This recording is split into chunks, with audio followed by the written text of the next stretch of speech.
Subscribe कीजिए मेरे channel maths with पूजा को और बेल आइकन को दबाना ना भूलें, जिससे आप मेरे मैथ लेक्चर्स को सबसे पहले देख सकें। मेरे वीडियो लेक्चर्स को शेयर कीजिए। Thank you. Welcome dear students. हम कर रहे हैं आजकल एक्सरसाइज 9.4 चैप्टर 9 डिफरेंशियल इक्वेशन और आज हम करेंगे क्वेश्चन नंबर 12। क्या है ये क्वेश्चन नंबर 12 कि find the particular solution of given differential equation. ये डिफरेंशियल इक्वेशन हमें गिवन है और इसका हमने पर्टिकुलर सॉल्यूशन निकालना है, लेकिन पर्टिकुलर बाद में निकलता है, हमेशा पहले जनरल सॉल्यूशन निकलता है और फिर ये पर्टिकुलर कंडीशन जब x 2 है तो y 0 है, उसको सब्स्टिट्यूट करके हम c की वैल्यू फाइंड करते हैं और उससे फिर हमारा पर्टिकुलर सॉल्यूशन आता है। हम 11 क्वेश्चन अपनी लास्ट वीडियो लेक्चर में कर चुके हैं, तो अब हम आगे बढ़ते हैं। ये देखिए गिवन आप कैसे करेंगे। Given differential equation is x into x square minus 1 dy by d x is equal to 1। x की सारी टर्म्स आप राइट साइड में ले जाइए तो ये बन जाएगा dy by d x is equal to 1 by x into x square minus 1। और ये जो dx है ये यहाँ से उठकर आपका राइट साइड में चला जाएगा एंड देन बाद में इंटीग्रेटिंग बोथ साइड्स। अब भाई ये तो बिल्कुल सिंपल इंटेग्रल है, y आ जाएगा। अब प्रॉब्लम है इस इंटेग्रल के। क्लियर। ये जो मैंने 11th क्वेश्चन आपको कराया था सेम उसी की तरह हम इसे करेंगे पार्शियल फ्रैक्शन से। तो अब हम क्या कर लेते हैं, कंसीडर, पहले हम इसको ले लेते हैं 1 by x into x square minus 1, इस टर्म को कंसीडर करते हैं। और ये देखिए ए स्क्वायर माइनस बी स्क्वायर, भाई सिंपल फ्रैक्शन हो जाना, ए माइनस बी ए प्लस बी, तो ये हो जाएगा x minus 1 x plus 1।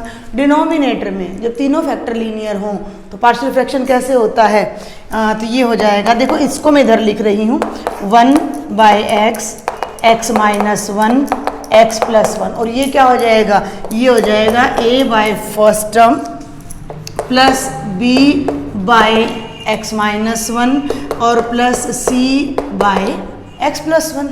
Simple. और अब ले लीजिए क्या, एलसीएम। और देखिए जब हमारे पास लीनियर फैक्टर होता है ना डिनोमिनेटर में, तो हमारा काम और भी आसान हो जाता है।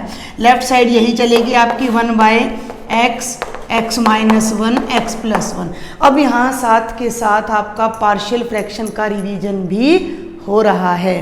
तो x से x कैंसिल हो गए, ये दोनों टर्म्स a के ब्रैकेट में आ जाएंगी, x minus 1 x plus 1, x minus 1 से x माइनस 1 कैंसिल, b के ब्रैकेट में क्या आ जाएगा, x और x प्लस 1 और x प्लस 1 कैंसिल, c के साथ क्या आ जाएगा, x इंटू एक्स माइनस 1।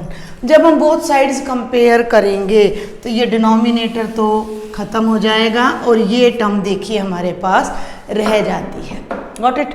अब ये टर्म रह जाती है तो हम कैसे सॉल्यूशन करते हैं। आपको क्या बताया था मैंने कि जितने भी लीनियर फैक्टर्स होते हैं पार्शियल फ्रैक्शन करते टाइम, उन सभी को हम जीरो रख के x की जो वैल्यू आती है उसे बोथ साइड्स में पुट कर ले तो हमें easily a b c what ever variable constant जो हम ले रहे हैं उस कांस्टेंट की वैल्यू हमें मिल जाती है। तो देखिए तीन टर्म्स हैं, एक x है, एक x माइनस 1 है और एक x प्लस 1 है। तो एक बार तो हम क्या करते हैं, put x is equal to 0, दोनों तरफ x को 0 रख दो तो क्या बनेगा, 1 is equal to a, 0 minus 1 0 plus 1, product क्या आ जाएगी माइनस 1।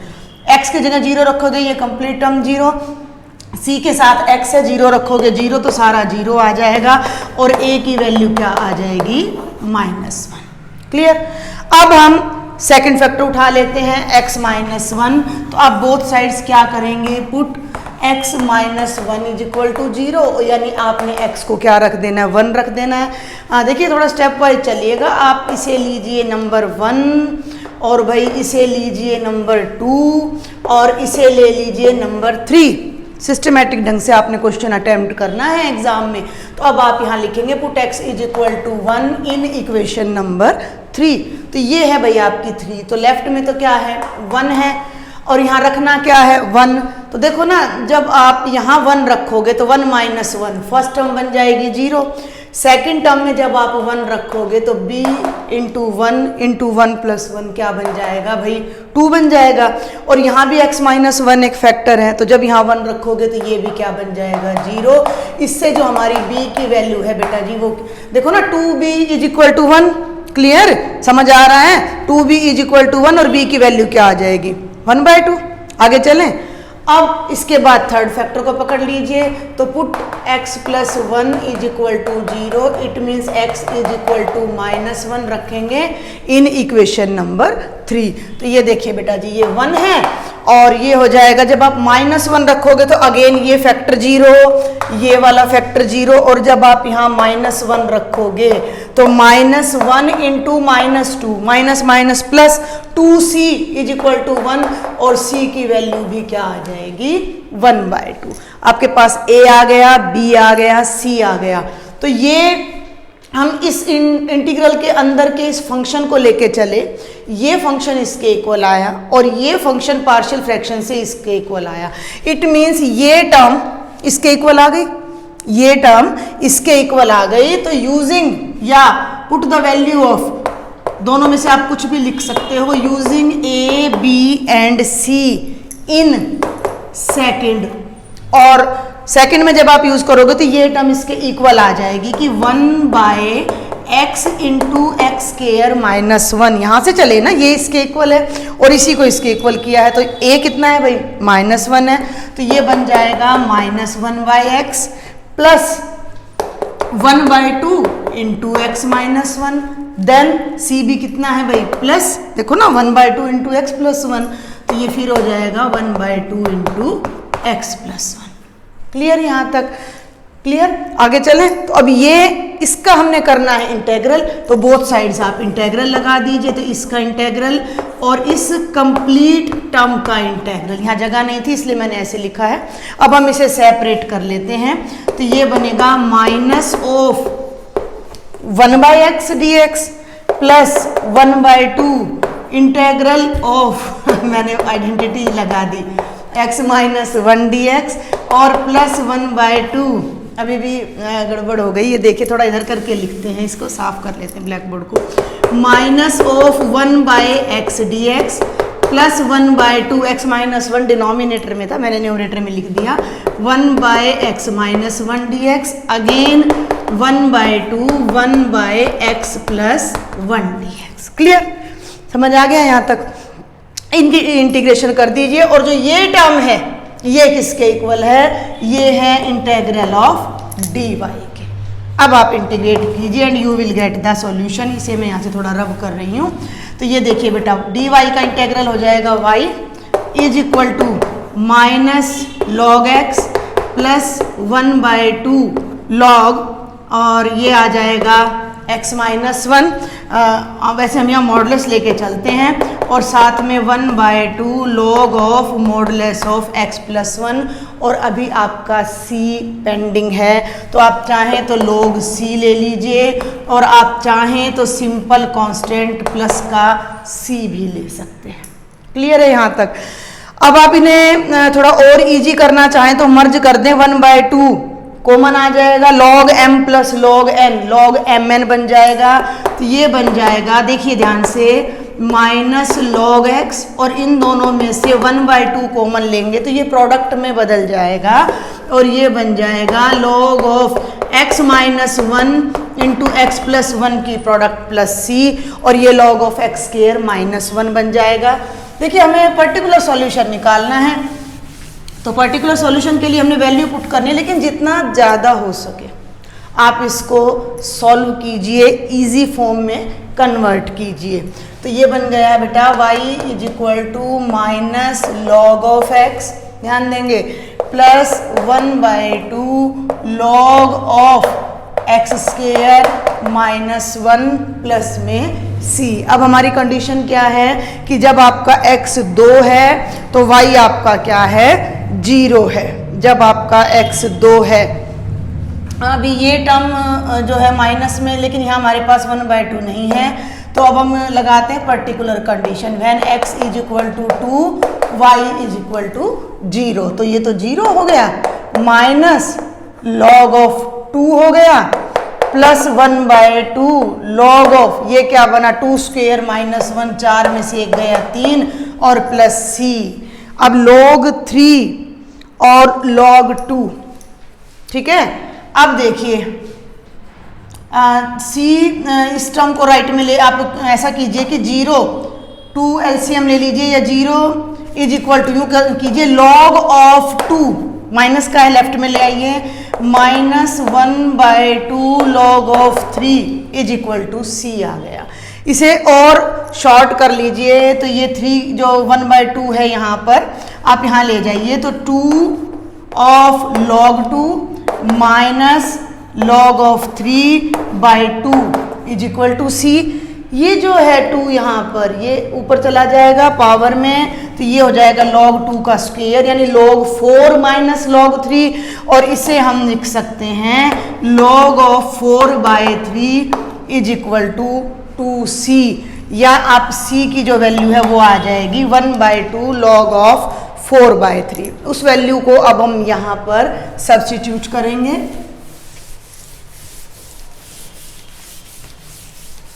और ये वैल्यू अब हमारी क्या बन जाती है, जो हमारा फंक्शन है वो क्या बन जाता है बेटा जी, ये बनता है y is equal to minus log of mod x plus 1/2 log of x square minus 1 और प्लस में 1/2 लॉग ऑफ 4/3। आप चाहें तो इसको और भी एडजस्ट कर सकते हैं।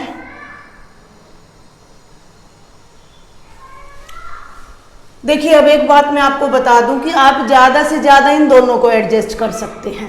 क्लियर? अगर आप इस टर्म को इनके साथ एडजस्ट करना चाहते हैं तो आपको यहाँ 1/2 लगाना पड़ेगा, लेकिन हम ऐसे 1/2 कैसे लगा देंगे, तो 1/2 लगाने के लिए आपको इसे 2 से मल्टीप्लाई और 2 से डिवाइड करना पड़ेगा। पहले तो मैं आपको ये बता दूं कि जो हमारा फाइनल आंसर है minus log of mod x plus 1/2 और इन दोनों की बेटा जी आ जाएगी product log of x square minus 1 into में 4/3। ये आपका फाइनल आंसर आ जाता है। अभी मैं आपको थोड़ा सा ये इसलिए बता रही हूँ कि अगर आप अपना आंसर कल को टैली करने लगते हैं और आप कहते हैं कि बुक में फॉर्म में नहीं है, तो ये बात मैंने आपको पहले भी डिस्कस की थी कि इन क्वेश्चंस में थोड़ी सी फॉर्म आपकी इधर उधर हो सकती है। तो ये जो टर्म है इसे ध्यान से देखें, माइनस है 2 से मल्टीप्लाई किया और 2 से डिवाइड किया।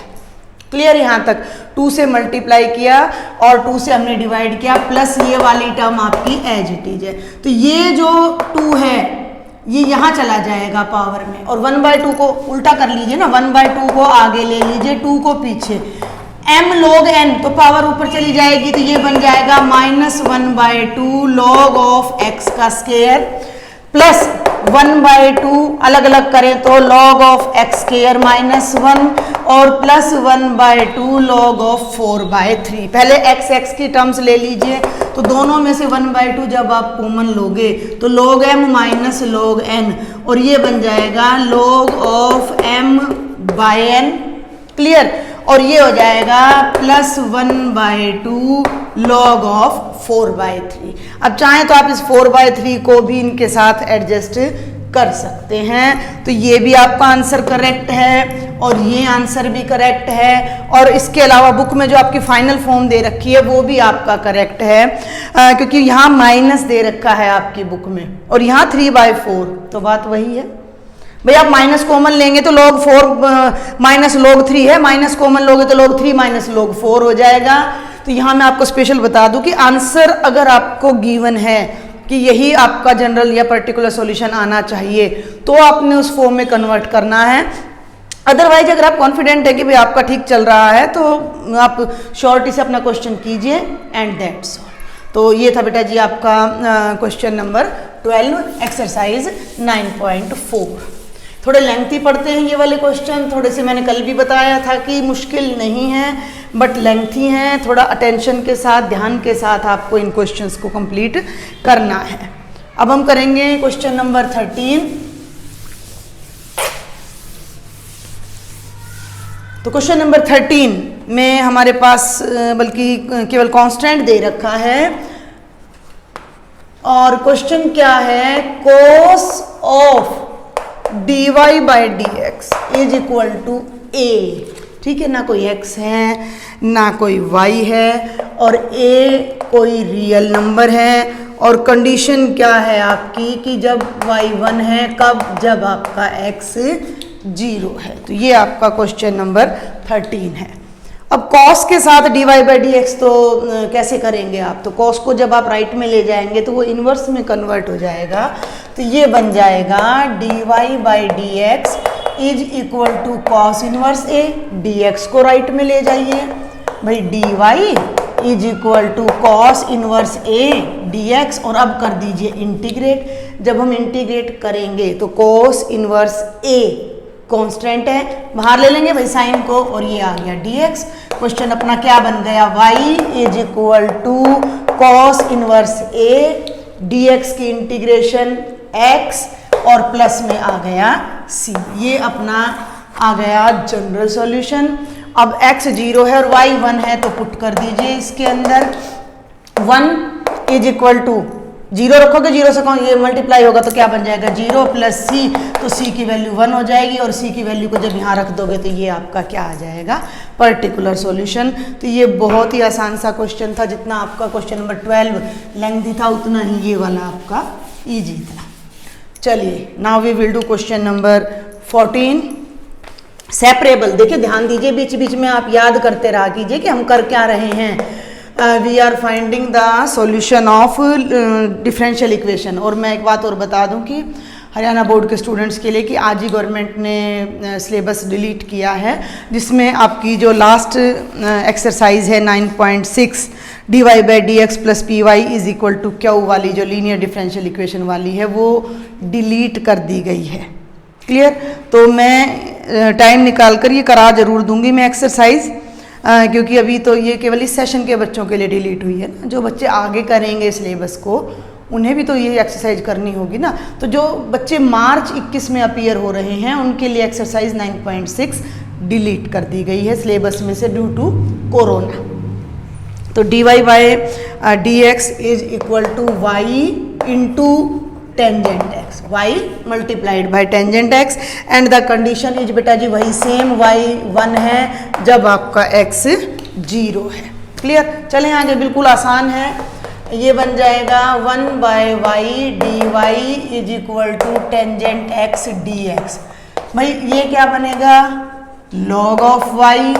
टेंजेंट x का डेरिवेटिव अगर कभी भूल जाओ टेंजेंट x का डेरिवेटिव तो टेंजेंट क्या होता है, sine x by cos x dx और कॉस का डेरिवेटिव माइनस साइन होता है f dash x by f x और ये होता है minus log of cos x। तो ये बन जाएगा minus log mod of cos x। जब दोनों लॉग में है तो कांस्टेंट भी लॉग में ले लीजिए और ये बन जाएगा लॉग c। क्लियर? तो भैया ये हो गया अपना log y is equal to log of c by cos x। c plus में था, ये माइनस में था, लॉगरिथम को गायब कर दीजिए, मोड से मोड खत्म, y is equal to c by cos x। Clear? आप इसको ऐसे भी लिख सकते हो y is equal to c into secant x। अब y 1 है x 0 है तो c इंटू में सीकेंट 0 कॉस 0 1, कॉस 0 का उल्टा सीकेंट 0 भी 1 तो ये भी 1 आ जाएगा। 1 is equal to C into 1, C की वैल्यू क्या आ जाएगी, 1 आ जाएगी। सी की वैल्यू को जब आप यहाँ रिप्लेस करोगे तो y is equal to secant x। आप चाहें, देखिए ना चाहने से नहीं होता, ये तो हमें पता ही नहीं था। अगर आप चाहें तो यहाँ लॉग ऑफ सीकेंट x भी रख सकते थे। ये तो हमने बाद में जाके देखा है कि भाई ये डिनोमिनेटर में आ रहा था, कॉस डिनोमिनेटर में आ रहा था तो कॉस को ऊपर किया तो सीकेंट। तो रटने से काम नहीं चलता है। क्रैमिंग भाई फलां क्वेश्चन को मैं इस मेथड से करूं तो ये आ जाएगा, ऐसा कुछ नहीं है। एट ए टाइम आपकी प्रेजेंस ऑफ माइंड जज की जाती है कि हम किस तरह से क्वेश्चन को इजी फॉर्म में कन्वर्ट कर सकते हैं। तो क्रैमिंग वाला कोई बात नहीं होती है बेटा। मैथ्स में आपको मेथड्स क्लियर होने चाहिए, थोड़ा बहुत आपको ये आइडिया होना चाहिए कि इस टाइप का क्वेश्चन है तो हम कैसे कवर करें।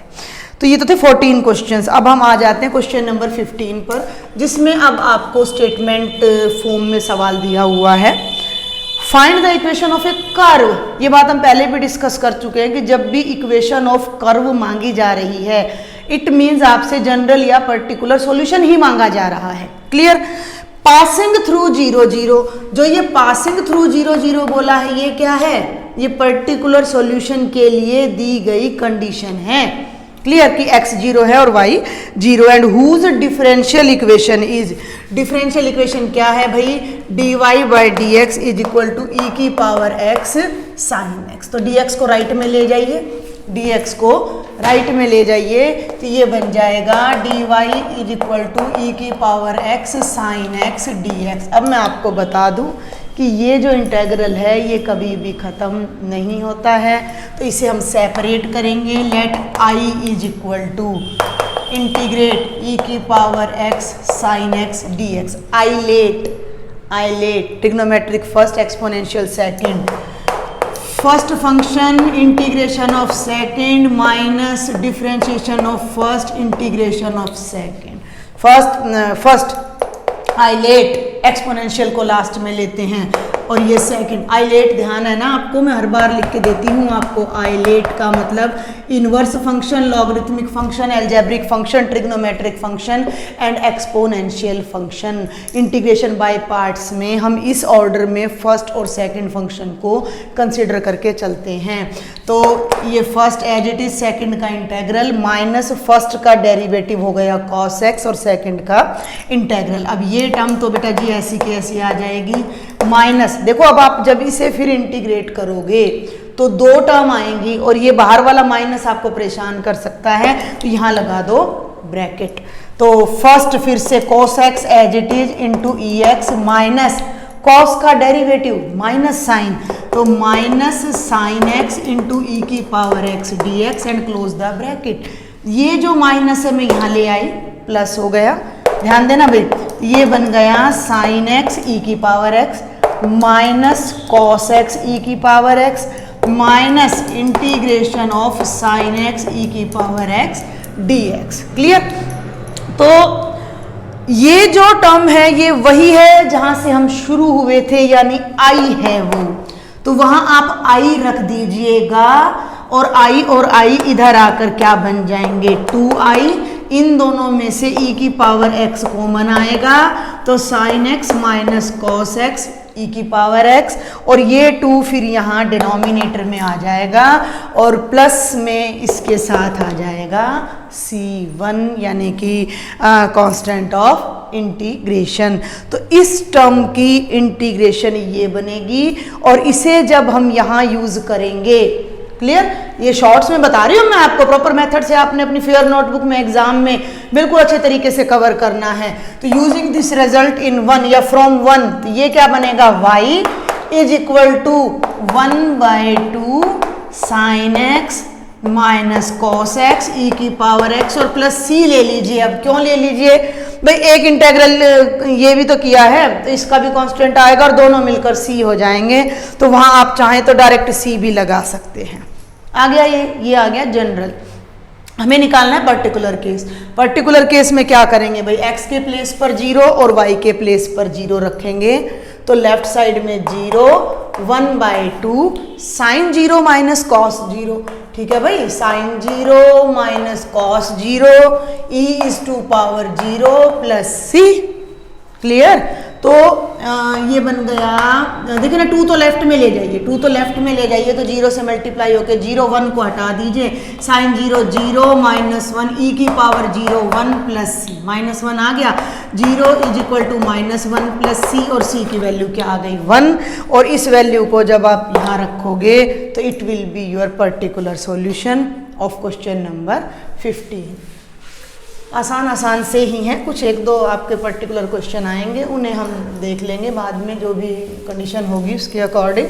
अदरवाइज आप उन्हें सभी क्वेश्चंस को आप ट्राई करेंगे तो ये बड़े आसान से क्वेश्चन हैं। आपको कोई डाउट रह जाता है, कोई बात आपको समझ नहीं आती है, तो आप मुझे कमेंट बॉक्स में लिखें, मुझे बताएं कि आपको लेक्चर कैसा लग रहा है, समझ आता है या नहीं आता है। आप तब तक स्टेटमेंट देखिए, मैं रब कर रही हूँ, तब तक सभी हमें आगे से पहले ही एडवांस में अपना देख के चलना चाहिए कि अगला टॉपिक हमने क्या करना है। क्लियर। तो देखिए बेटा जी, अब हम करते हैं क्वेश्चन नंबर 16। मुझे ऐसा लग रहा है कि ये बहुत आसान क्वेश्चन है, आप खुद भी कर सकते हो। X y d y by d x is equal to x plus 2 into y plus 2। ये है हमारी स्टेटमेंट। ये मैंने पेन लगा दिया है क्योंकि पेज बार बार टर्न होते हैं। तो find the solution curve passing through the point 1 and -1, कि जब x 1 है और y -1 है। तो हम इंटीग्रल देख लेते हैं। y by y plus 2, y by y plus 2 dy is equal to x plus 2 by x dx और साथ में इंटीग्रेशन। इस टॉपिक का फ़ायदा क्या है कि each and every type of integral भी आपका यहाँ साथ साथ रिवाइज होता जा रहा है। अब देखो ना, ऊपर y और नीचे y प्लस 2 कैसे किए थे इस टाइप के क्वेश्चन, याद है आपको? देखिए 2 ऐड कर दीजिए और 2 सब्ट्रैक्ट कर दीजिए, divided by y plus 2 into d y. Clear? Is equal to separate कर लीजिए, x से x कट गया 1 plus 2 by x d x. Y plus 2 combined को y प्लस 2 से डिवाइड करोगे 1 आएगा, ठीक है भाई, और ये आएगा 2 by y plus 2 d y, और ये बन गया 1 plus 2 by x d x. अब हम इंटीग्रेट कर देते हैं। 1 का y minus 2, 1 by y plus 2 log mod of y plus 2, 1 की integration x plus 2 log of mod of x plus c। देखिए वैसे तो हम दोनों साइड इंटीग्रेट करते हैं तो दोनों साइड का कांस्टेंट ऑफ इंटीग्रल लगता है। मान लीजिए मैंने यहाँ c1 ले लिया, यहाँ मैंने c2 ले लिया। अब दोनों को जब मैं एक साइड करूँगी तो c2 माइनस c1 या c1 माइनस c2 आएगा, और 2 के सब्ट्रैक्शन से जो कांस्टेंट बनता है वो भी तो एक कांस्टेंट है, इसलिए हम पूरी इंटीग्रेशन का एक यूनिक कांस्टेंट ले लेते हैं c। अब आप चाहें तो लॉगरिथम की टर्म्स को एक तरफ कर लीजिए। देखिए मैं थोड़ा शॉर्ट में कर रही हूँ, x को लेफ्ट में ले आओ, y माइनस एक्स, और ये जो पावर में चला जाएगा यहाँ पर, और ये भी पावर में, और दोनों राइट साइड में ऐड होंगे। कैसे? ये बनेगा log of mode of x square, mode x square plus log of mode of y plus 2 का स्क्वायर प्लस c। तो ये प्रोडक्ट में आ जाएगा, प्रोडक्ट में आ जाएगा। तो आपका क्वेश्चन क्या बनता है बेटा जी? y minus x log m plus log n log mn, तो ये हो गया log of mod of x into y plus 2, x का भी स्क्वायर y प्लस 2 का भी स्क्वायर, तो पूरे का whole square plus c। x को चाहो तो राइट में ले जाओ, बात तो वही है आपकी। तो अब आप रख दीजिए यहाँ पर्टिकुलर वैल्यू x1 है और y -1 है। तो बेटा जी x के प्लेस पर 1 रख दो, y के प्लेस पर -1। देखें जरा, ये -1 ये -1 और ये हो गया log 1 इंटू, जब यहाँ -1 रखोगे तो -1 प्लस 2, 2 में से 1 गया 1 का होल स्क्वायर प्लस c। भाई ये log 1 का स्क्वायर log 1 0 बनेगा, और -2 इज इक्वल टू क्या आ जाएगा? c। c की वैल्यू को वहाँ पर जब आप रिप्लेस करेंगे तो ये आपका पर्टिकुलर सॉल्यूशन होगा क्वेश्चन नंबर 16। ठीक है भाई, अब हम चलते हैं क्वेश्चन नंबर 17 पर। क्वेश्चन नंबर 17, अभी जो क्वेश्चन नंबर 17 है, देखिए यहाँ तक आपको ना डिफरेंशियल इक्वेशन बनी बनाई दे रखी थी। ध्यान से सुनेंगे मेरी बात को कि क्वेश्चन नंबर 16 तक 1 to 16 तक आपको डिफरेंशियल इक्वेशन बनी बनाई दे रखी थी। आपको सिर्फ वेरिएबल्स को सेपरेट करके क्या करना था? इंटीग्रेट करना था। क्लियर? अब जो हम क्वेश्चन नंबर 17 करने जा रहे हैं उसकी स्टेटमेंट को जब हम पढ़ते हैं तो हमें डिफरेंशियल इक्वेशन गिवन नहीं है। ध्यान देंगे, ध्यान से सुनेंगे मेरी बात। Find the equation of curve passing through the point 0 - 2। ठीक है भाई, नोट कर लेंगे हर बात को। देखो पहली लाइन क्या है, find the equation of curve. Equation of curve निकाली यानी सॉल्यूशन निकालना है particular. Passing through this point 0 - 2 point देते ही पता लग जाता है पर्टिकुलर निकालना है।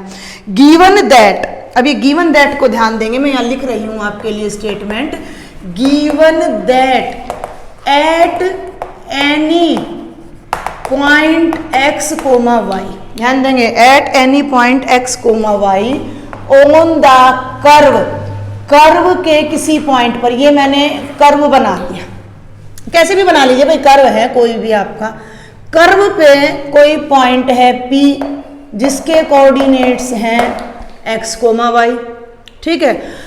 ऑन द कर्व, कर्व के इस पॉइंट पर, क्या है इस पॉइंट पर, आगे पढ़ेंगे, प्रोडक्ट ऑफ, प्रोडक्ट मीन्स गुणा, मल्टीप्लाई, ठीक है भाई, प्रोडक्ट ऑफ द, किस किस की product, slope of its tangent, slope of its tangent, slope of tangent, इससे पहले भी एग्जांपल में आया है, हमने डिस्कस किया है, अभी मैं बता भी रही हूं पर लिख लेते हैं, and y coordinate of the point, and y coordinate of the point is equal to the x coordinate of the point, is equal to x coordinate of point। जिस बच्चे को ये स्टेटमेंट अपने आप से समझ आ गई, समझ लीजिए क्वेश्चन हो गया। I repeat, find the equation of the curve passing through the point 0 - 2। Point का रोल भाई इतना ही है कि आपको पर्टिकुलर सॉल्यूशन निकालना है, तब तक उस पॉइंट को आप देखेंगे नहीं, समझ रहे हैं मेरी बात को। आगे चलो, given that at any point x, y on the curve, अब ये बात ऐसे तो समझ आ नहीं रही, तो हमने एक हल्का सा कर्व रफली ड्रॉ कर लिया, उस पर कोई पॉइंट ले लिया, तो क्या कहता है कि प्रोडक्ट गुणा, किस किस की गुणा, अब भाई गुणा के लिए 2 टर्म तो चाहिए, एटलीस्ट 2 टर्म होंगी, जब भी तो आप गुणा करोगे, जब भी तो आप मल्टीप्लाई करोगे, या ऐसे ही मल्टीप्लाई कर दोगे, तो वो 2 टर्म क्या है, स्लोप ऑफ इट्स टेंजेंट, इस पॉइंट पर जो टेंजेंट बन रहा है उस टेंजेंट का तो स्लोप, और स्लोप मैंने क्या बताया था, क्या होता है, dy बाय dx, तो dy बाय dx की and y coordinate of point, point क्या है, पॉइंट है भाई xy, ध्यान दें पॉइंट तो है xy, ठीक है, इस पॉइंट पे बन गया भाई टेंजेंट, टेंजेंट का हो गया स्लोप, तो स्लोप क्या हो गया, dy बाय dx, और इसकी गुणा किससे, पॉइंट के y कोऑर्डिनेट से, और y कोऑर्डिनेट y ही है, यानी dy बाय dx की जो y से गुणा आ रही है, इज इक्वल टू की जगह मैंने क्या लगा दिया, इक्वल टू का साइन लगा दिया, किसके इक्वल है, x coordinate of the point, तो ये किसके इक्वल आ रही है, x के। कितना आसान सा क्वेश्चन, सिर्फ ये कहानी आपको समझ आनी चाहिए कि उस कर्व की इक्वेशन निकालनी है जिसमें टेंजेंट के स्लोप और y दोनों की प्रोडक्ट x के इक्वल है, तो ये तो भाई हो गया टेंजेंट का स्लोप, ये हो गया y, और प्रोडक्ट किसके इक्वल आ गई, x के, तो ये घुमा फिरा के हमें क्या दे रखी थी, डिफरेंशियल इक्वेशन। क्या अब ये मुश्किल है क्वेश्चन, नहीं, अब ये बिल्कुल भी मुश्किल नहीं है। y dy dx उधर चला गया, x dx इंटीग्रेट कर दो, y square by 2 is equal to x square by 2 plus c, clear, c भी मत लो भाई, c1 ले लो, क्यों ले लो, मैं इस 2 को गायब करना चाह रही हूँ, तो y square is equal to x square plus 2c1, LCM ले दिया, 2 को 2 से मल्टीप्लाई कर दिया, तो ये बन गया y square is equal to x square, इस पूरे कांस्टेंट को नाम दे दिया c, ये आ गया आपका कर्व।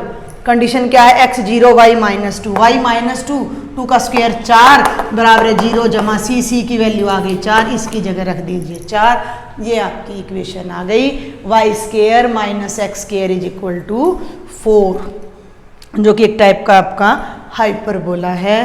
तो it was the easiest question, करने में बिल्कुल भी 1 मिनट भी नहीं लगा हमें। मेन प्रॉब्लम थी जस्ट द स्टेटमेंट, हमें स्टेटमेंट को अंडरस्टैंड करना था, तो ये आपके कोई नियर अबाउट 17 क्वेश्चंस हुए हैं बेटा जी। अभी आपके 4-5 क्वेश्चंस और रहते हैं which we will discuss in the next video, क्योंकि वीडियो बड़ी लेंथी हो जाती है फिर। तो आप लोग इन क्वेश्चंस को थोड़ा देखें, समझें, करें। अगर आपको कोई भी डाउट है तो आप मुझे कमेंट बॉक्स में लिखें। And if you like then share and subscribe my channel. Thank you.